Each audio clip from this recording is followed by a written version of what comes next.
আমারও যদি কিছু হয় সেদিন আপনারা আমার কবরের সাথে এই উপদেষ্টা পরিষদকে আপনারা কবর দেবেন, এটি আপনাদের ভোটে মারা হবে। এই বছরের যে 29 অগস্ট যে আক্রমণ হচ্ছে মরে যেতে পারতাম। এবং আমি পরিষ্কারভাবে আপনাদেরকে বলতে চাই, আমার উপরে এই সরকার আমলে যে আক্রমণ হয়েছে সেটি আপনারা জানেন পুলিশ এবং সেনাবাহিনীর পোশাক পরিহিত দুর্বৃত্তদের দ্বারা।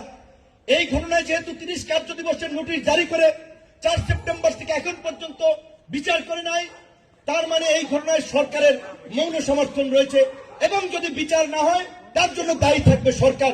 এবং আমি এই ঘটনার জন্য ডক্টর ইউনূস এবং তার উপদেষ্টা পরিষদকে আমি দায়ী করব। তাই আমি আবার বলছি, আমি গানম্যান নেব না। আমারও যদি কিছু হয় সেদিন আপনারা আমার কবরের সাথে এই উপদেষ্টা পরিষদকে আপনারা কবর দেবেন, এটি আপনাদের ভোটে মারা হবে। এবং আপনারা শুনেছেন পত্রপত্রিকা এসেছে আমাদের অনেককে গানম্যান দেওয়া হচ্ছে সরকার পক্ষ থেকে। যে সরকারের আইন শৃঙ্খলা বাহিনী প্রকাশ্যে পোশাক পরিহিত অবস্থায় অফিসের সামনে পিটিয়ে মারে, সেই বিচার না হওয়া পর্যন্ত ওই সরকারের গান দিয়ে নিরাপত্তা দেওয়ার উপরে থু মারি।